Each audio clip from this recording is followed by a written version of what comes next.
Well, it's time to stop putting it off. I'm gonna have to first fix these electrics.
So in today's video, hopefully, we're gonna first fix all the electrics, put sound deadening all the way through the van,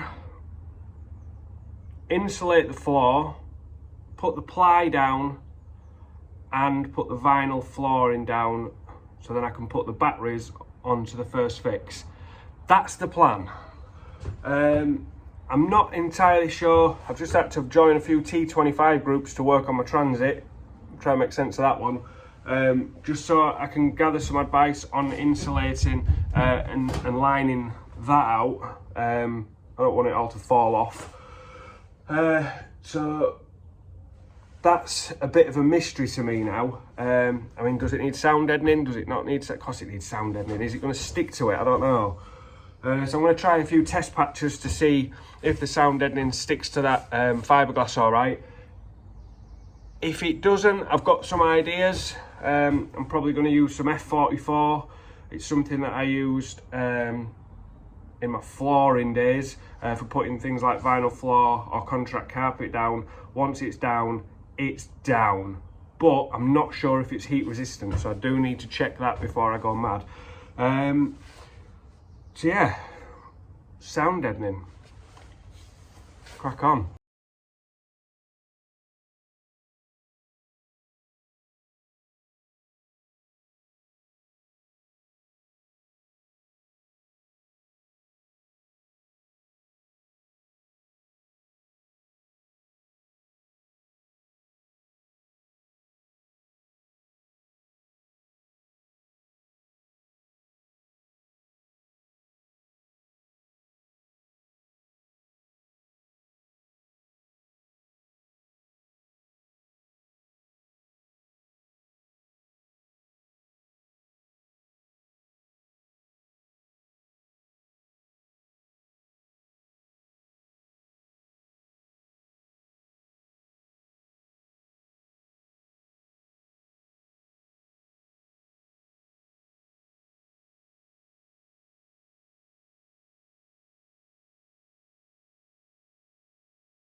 So that's the sound deadening on. I'm not entirely sure if you're supposed to sound deaden fiberglass.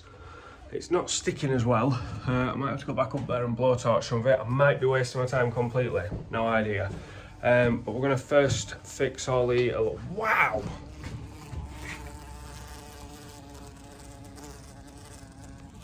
The beast. Anyway, we're going to first fix all the electrics. So what we're doing is, instead of running 12 volt wire all over the place in the van, from the main hub where the electrics are going to be. We're going to have a fuse board there, which is going to run the majority of the van. We're then going to run 2 cables over to the kitchen area and have a separate fuse board there, and then another fuse board up in the loft here. That's what we're doing now. We're just running all these cables through that conduit.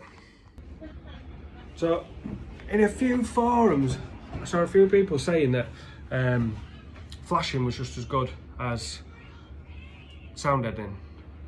So in a few forums, I forgot to mention this earlier, you'll see we was using flashing on the floor. A few people had said that it's basically the same stuff, and when you compare them side by side, how I'd not ever seen it before, I don't know. The sound deadening does feel better quality, if I'm honest, but we thought we'd give it a try. So we've actually put strips of flashing on the floor along with a couple of bits of sound deadening as well, just in case it's not that good. So yeah, that's down. We're going to insulate the floor now. I stood in Rough and Ready's Transit Jumbo last week, and putting 25mm insulation on the floor means me at 6'1" is just slightly cocked through my head. I really didn't want to put the full 25mm insulation in the floor. I want to be able to stand up. I want to be able to stand up straight. So we're just using the stuff that you would normally put in a small van, like a transporter. Basically just the 7mm self-adhesive insulation. Not as good, maybe, but I'd rather be able to stand up in the van. I really want to stand up, so we're going to stick that down now.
Pick all this paper up, I don't want it,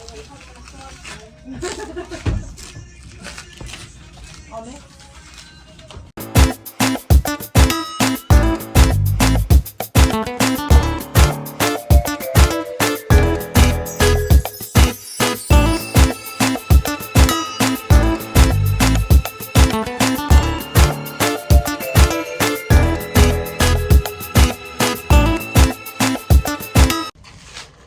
Status update.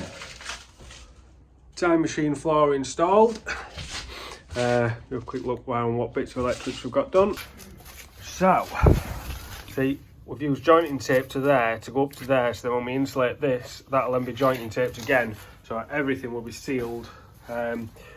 So far in here, they are labelled, don't panic. We've got 240 running to here, we've got some 12 volt.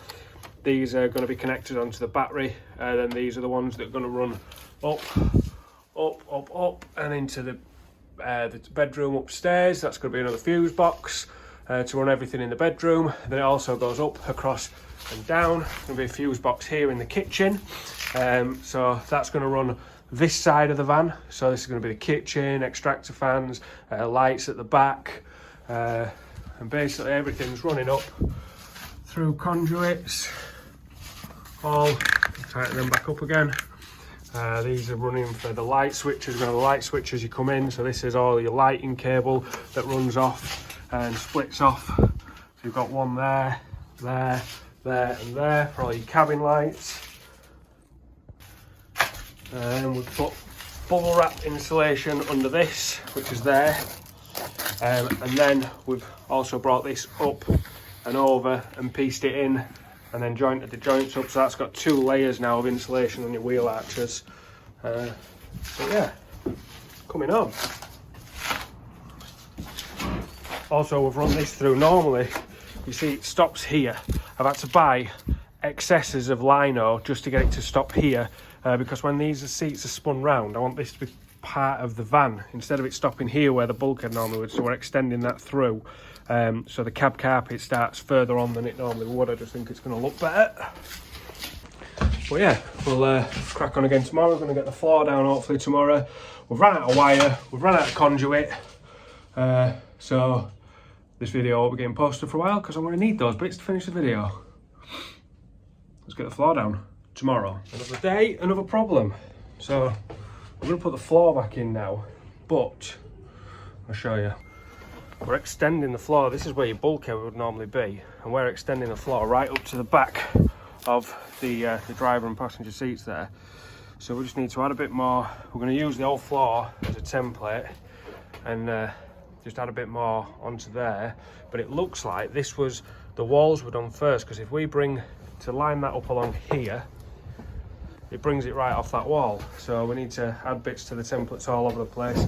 The wheel arches are wider now, so that doesn't slide into place, because obviously we've added the insulation to the wheel arches, so that's going to need a little bit of fettling. And then I think we'll be ready to put it in. I don't know why we're putting a new floor in. Plenty of life left in that. On a serious note, so laid out on 4 sheets of 9mm ply, added on the extra bits. That is for going into the cab. It's actually smaller. We've actually added, so it overlaps the step slightly, which is going to make it easier for boxing in future. Tighten that up around that pillar. These need tightening up, making wider, and because of the bulkhead we're nowhere near the door, because obviously we've slid right up to the front, so that needs extending. And I've decided, instead of doing it in a cross like that, to do it in 4 lengthway pieces, and that means you don't end up with this cross joint in the middle, which is a big weak point. You've got all straight joints rather than crosses. As you can see, that's where it's took the most hammer and flex.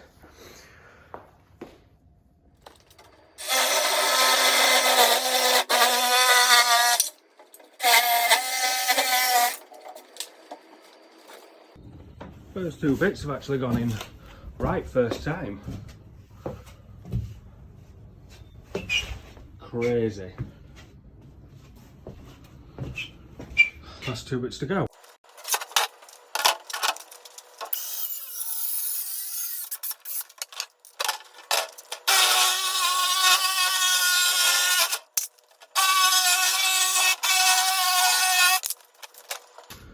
That's the 3rd bit gone in how it should. Like, I can almost pass for someone who's got a clue what he's doing.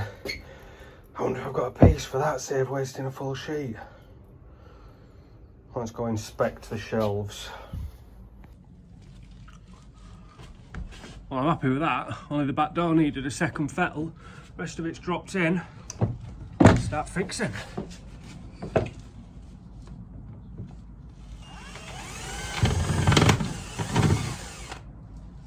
That was a good start.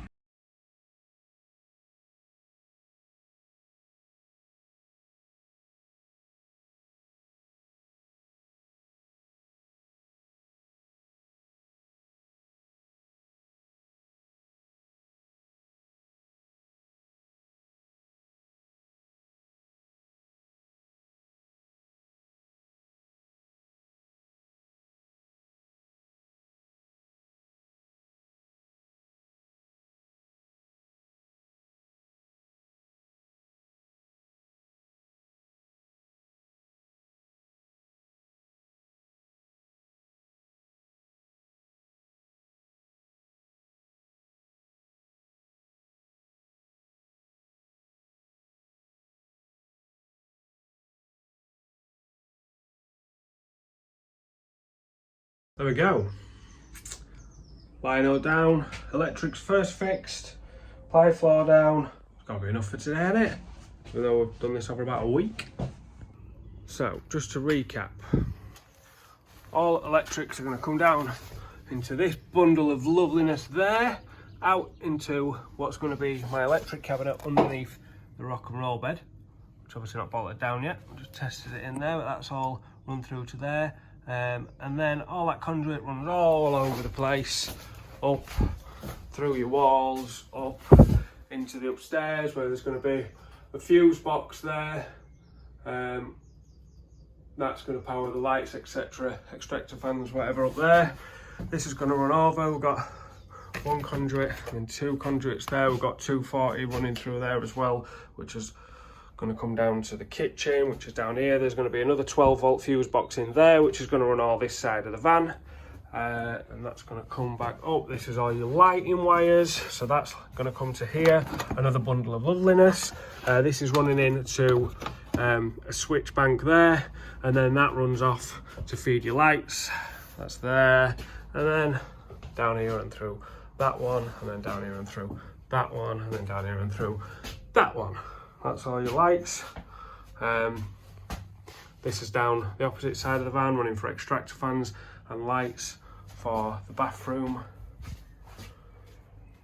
And again, through the bottoms for the electric flush toilet. And easy 240s, which are going to run off the inverter and or shore power, depending on which way we throw the switch. Line or down.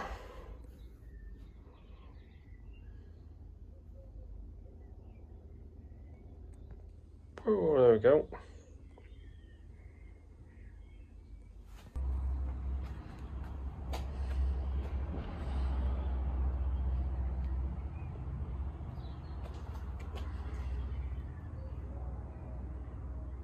And that draws the conclusion. Another episode of the Jumbo build. We have a name now. I think we're going to call her Apollo, for obvious reasons, that she looks like a spaceship. It was either that, or because everybody thinks, because it's grey, it just looks like it's been sprayed in primer. I was thinking Optimus Primer, but I think Apollo suits her better. So there we have it. Don't forget, please do hit the subscribe button and click the bell notification so you're notified of all future Apollo builds. See you next time.